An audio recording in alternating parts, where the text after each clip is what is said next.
पुरावे दिले की बाबरी मस्जिदीच्या अगोदर त्या ठिकाणी राम मंदिर होतं आणि त्यामुळं सगळे पुरावे तपासल्यानंतर सुप्रीम कोर्टाने ती जागा राम जन्मभूमीची आहे आणि त्या ठिकाणी राम मंदिर उभं करण्यासाठी पूर्णपणे म्हणजे सुप्रीम कोर्टाने ती जागा डिस्प्युटेड जागा जी आहे ती जागा राम मंदिरासाठी देण्याचा निर्णय घेतला आणि दोन्ही पक्षांनी मान्य केलं होतं की सुप्रीम कोर्ट जो निकाल देईल तो निकाल आम्हाला मान्य असेल आणि राम मंदिराच्या बाजूने जरी निकाल आलेला असला तरी मुस्लिम समाजाचे मी आभार व्यक्त करतो की त्यांनी कसलीही त्यामध्ये विरोधाची भूमिका घेतली नाही आणि सुप्रीम कोर्टाने त्यांचा आदर करून त्यांना 5 एकरची जागा जी आहे ती अयोध्येमध्येच मस्जिद बांधण्यासाठी दिलेली आहे. तर राम मंदिराचं उद्घाटन झालं की त्यानंतर मस्जिद त्या ठिकाणी बांधावी आणि मस्जिदीचं उद्घाटन सर्वांनी जाऊन त्या ठिकाणी करावं म्हणजे आपल्याला जो आपण युनायटेड इंडिया जो आहे ही भावना मोठी करण्यासाठी त्याचा चांगला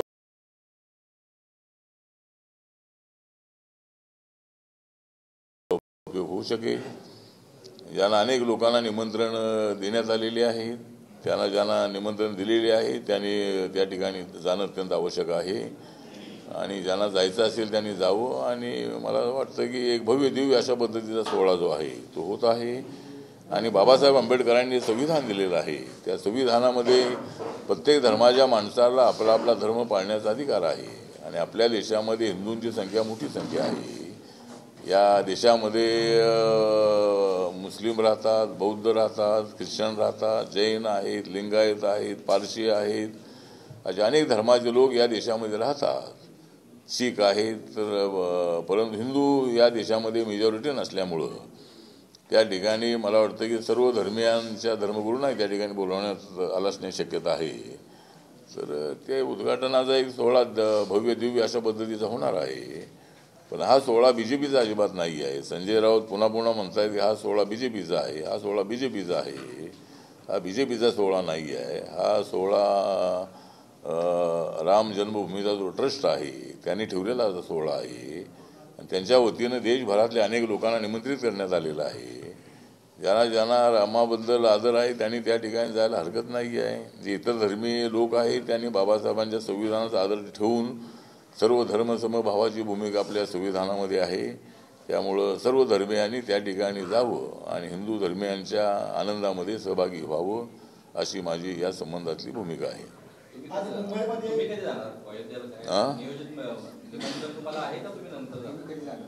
नाही कधी जाणार म्हणजे सगळे गेले की मी जाणारच तिथं. कधी जाणार म्हणजे नाही 22 तारखेला आम्हाला निमंत्रण येईलच म्हणजे मंत्री म्हणून येण्याची शक्यता आहे किंवा NDAचा मेंबर म्हणून येण्याची शक्यता आहे आणि मी बुद्धिस्ट आहे परंतु बुद्धिस्ट असलो तरी मी बाबासाहेबांच्या संविधानाला मानणार आहे आणि त्यामुळं सर्व धर्म समभावाच्या भावनेनं मी त्या ठिकाणी जाणार. मला निमंत्रण आलं तर मी त्या ठिकाणी जाणार.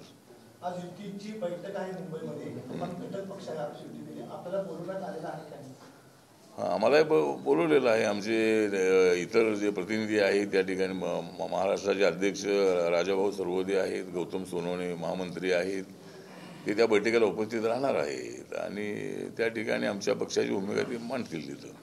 शरद पवार सांगितलं की वंचित बहुजन आघाडीला महाविकास आघाडीमध्ये घेण्यात आलेला आहे त्याचा कितपत फायदा त्यांना होईल तर तुम्हाला नुकसान?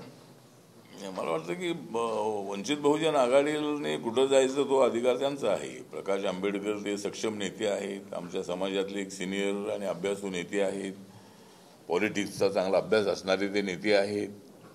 त्यामुळं काय निर्णय घ्यायचा तो अधिकार पूर्णपणे त्यांना आहे. परंतु महायुती जे हे आहे ते महायुतीसोबत तर ते काय येणार नाही आहे परंतु महाविकास आघाडीसोबत त्यांना जायचं असेल तर त्यांना जायला हरकत नाही आहे आणि 12 जागांचा त्यांचा प्रस्ताव चांगला प्रस्ताव आहे. म्हणजे 4 पक्षांनी 12 जागा वाटून घेतल्या की आम्हाला त्या चौघांचे 12 वाजवण्यासाठी वेळ लागणार नाही आहे. त्यामुळं 12 जागांचा त्यांचा प्रस्ताव आहे तो महाविकास आघाडीने स्वीकारावा आणि प्रकाश आंबेडकरांना सोबत घ्यावा असं माझं मत आहे.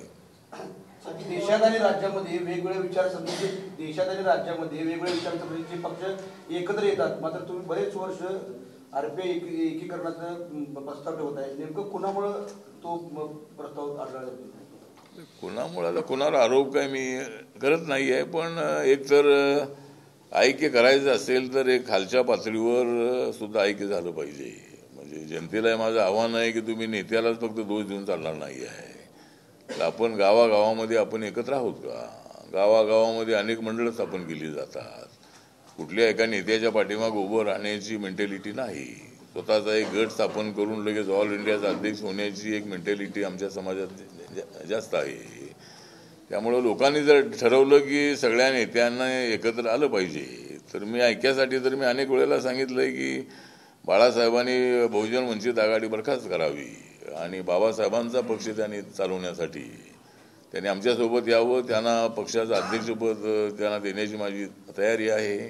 ते जर आमच्या महायुतीसोबत आले तर माझं मंत्रिपद मी त्यांना देण्याची माझी तयारी आहे. त्यांनी आमच्या आघाडीसोबत आमच्या महायुतीसोबत NDA सोबत त्यांनी यावं. विनाकारण टीका करत बसून काय उपयोग नाही आहे, कारण नरेंद्र मोदी हे विकास पुरुष आहेत. नरेंद्र मोदी हे संविधान बदलणारे नाही, तर ते संविधानाला मजबूत करणारे आहेत. नरेंद्र मोदी यांनी नवीन संसद भवनाला संविधान सदन हे नाव दिलेलं आहे. नरेंद्र मोदी यांनी बाबासाहेबांची अनेक स्मारकं पूर्ण केलेली आहेत. त्यामुळं नरेंद्र मोदी संविधान बदलतील हे अफवा पसरवून समाजामध्ये फूट पाडण्याचा प्रयत्न करू नये. आणि माननीय राहुल गांधींना आमचा सवाल आहे की तुम्ही भारत जोडो यात्रा का काढताय, पण 70 वर्षामध्ये तुमच्या पक्षाने काय भारत फोडला होता का? 70 वर्षामध्ये तुम्ही भारत जोडला नाही का? आता तुम्हाला काय वेळ आलेली आहे की भारत जोडूची? आणि कुणीही समाजामध्ये फूट पाडू शकत नाही आहे. नरेंद्र मोदी हे सबका साथ सबका विकासची भूमिका घेणारे आहेत आणि संविधानामध्ये सगळ्या धर्मांना समान न्याय देण्याची भूमिका आहे. त्यामुळं मला असं वाटतं की भारत जोडो यात्रा, आता भारत न्याय यात्रा, तुम्ही यात्रा का काढत राहा. आमची यात्रा विकास यात्रा आहे, तुमची यात्रा ही भारत न्याय यात्रा तुम्ही काढा. पण काँग्रेसला एवढं यश मिळेल अशी परिस्थिती अजिबात नाही. आणि त्यामुळं त्यांनी प्रयत्न करावा. जनता ज्यांच्या बाजूला जाईल त्यांना सत्तेवर येण्याचा अधिकार आहे. आम्हाला जनतेवर आमचा विश्वास आहे आणि जनता आम्हाला प्रचंड मताने पुन्हा सत्तेवर आणेल असा आम्हाला विश्वास आहे. नाही, राज्यामध्ये आता एक 40+ जागा आमच्या येतील असा आम्हाला अंदाज आहे. म्हणजे जरी काय एक्झिट पोलचे रिपोर्ट जरी काय येत असले तरी छत्तीसगड, मध्य प्रदेश, राजस्थान याचे रिपोर्ट असे वेगळे वेगळे आले होते. पण जनतेचा कौल असा मिळाला की मध्य प्रदेशमध्ये 163 जागा BJPच्या निवडून आल्या.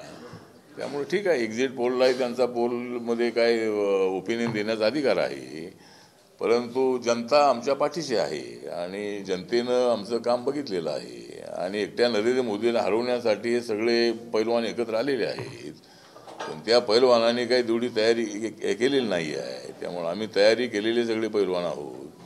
त्यामुळं त्यांना चारी मुंड्या चित करायला आम्हाला काही वेळ लागणार नाही आहे. त्यामुळं आम्ही आमच्या तयारीमध्ये आहोत. त्यांनी प्रयत्न करावा, परंतु त्यांना तेवढं यश मिळणार नाही असा आमचा अंदाज आहे. राम मंदिराच्या मुद्द्याचा काय फायदा होईल या निवडणुकीमध्ये? तर राम मंदिराचा फायदा काय घेण्यासाठी काय राम मंदिर बांधलंय असं नाही आहे. कोर्टाच्या निकालानंतर नाही, कोर्टाचा सुप्रीम कोर्टाचा निकाल आला आणि कामाला सुरुवात झाली आणि राम मंदिराचं काम आता पूर्ण झालेलं असल्यामुळं 22 तारखेला त्याचं उद्घाटन आहे. त्यामुळं त्याचा काय फायद्याने तोट्याचा काय आम्ही विचार केला नाही आहे. परंतु हिंदूंची एक भावना अनेक वर्षापासूनची होती, ती भावना आता म्हणजे त्यांच्या भावनेप्रमाणे त्या ठिकाणी एक सुंदर अशा पद्धतीचं राम मंदिर होत आहे. अजित पवारांनी शरद पवारांना निवृत्तीचा सल्ला दिलेला आहे.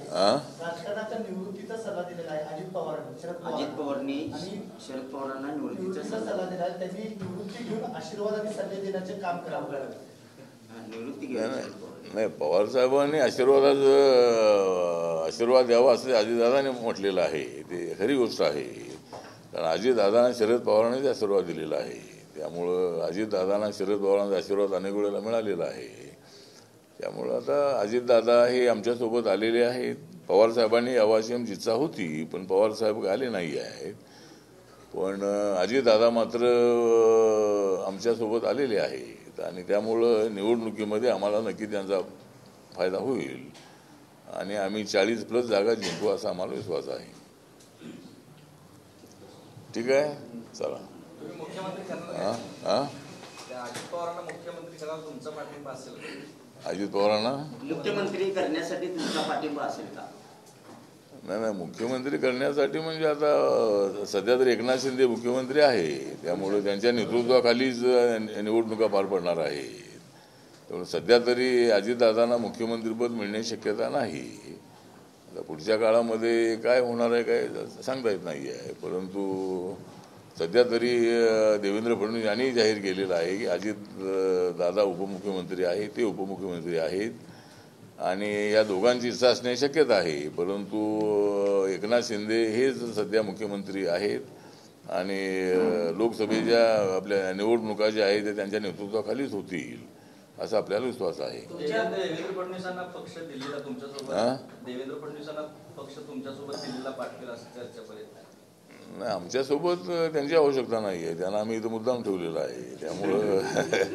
त्यामुळं तिकडं नितीन गडकरी, नारायण राणे आम्ही सगळे आहोत. त्यामुळं देवेंद्र फडणवीस यांची महाराष्ट्रामध्येच आवश्यकता आहे. त्यामुळे त्यांना दिल्लीला घेऊन जाण्याचा प्रश्न येत नाही आहे. तुम्ही यापूर्वी सुद्धा आरपीआयला उपमुख्यमंत्रीपद देण्याची मागणी केली होती, मात्र अजितदादांच्यामुळे ती संधी हुकली का आरपीआय?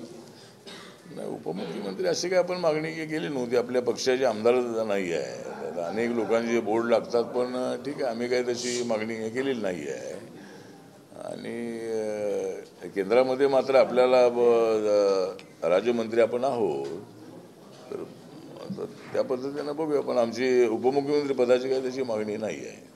ज्येष्ठ एक नेते म्हणून तुम्हाला काय वाटतंय, शरद पवार यांनी निवृत्ती घ्यावी का किंवा राजकारणात राहावं का?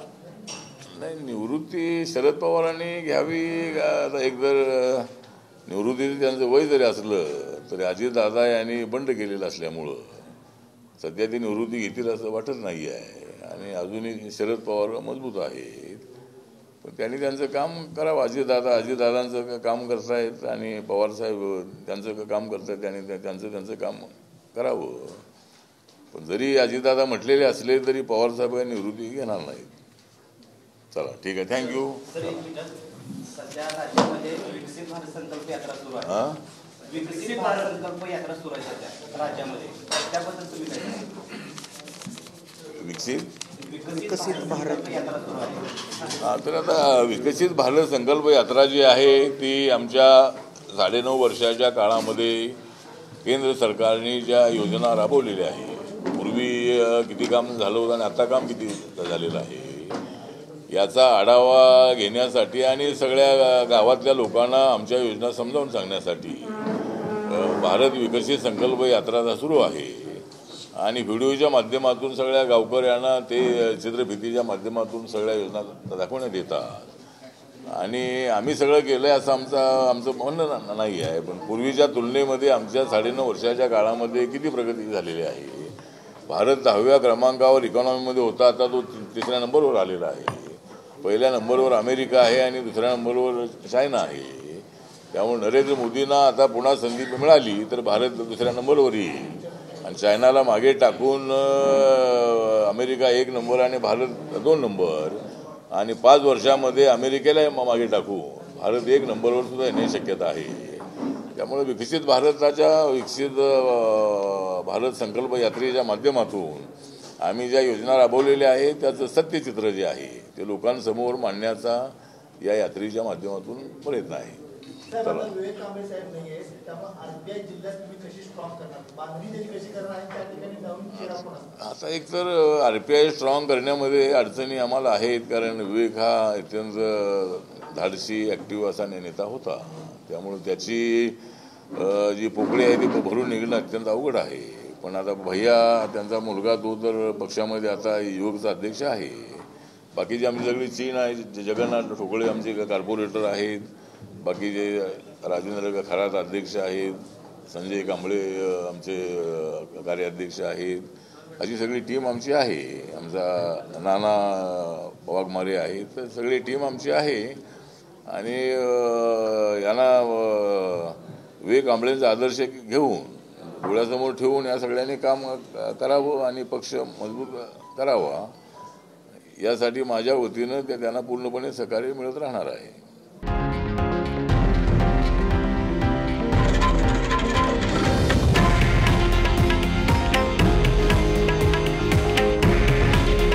हे आहे देशातील नंबर 1 न्यूज नेटवर्क आणि आपण पाहत आहात TV9 मराठी.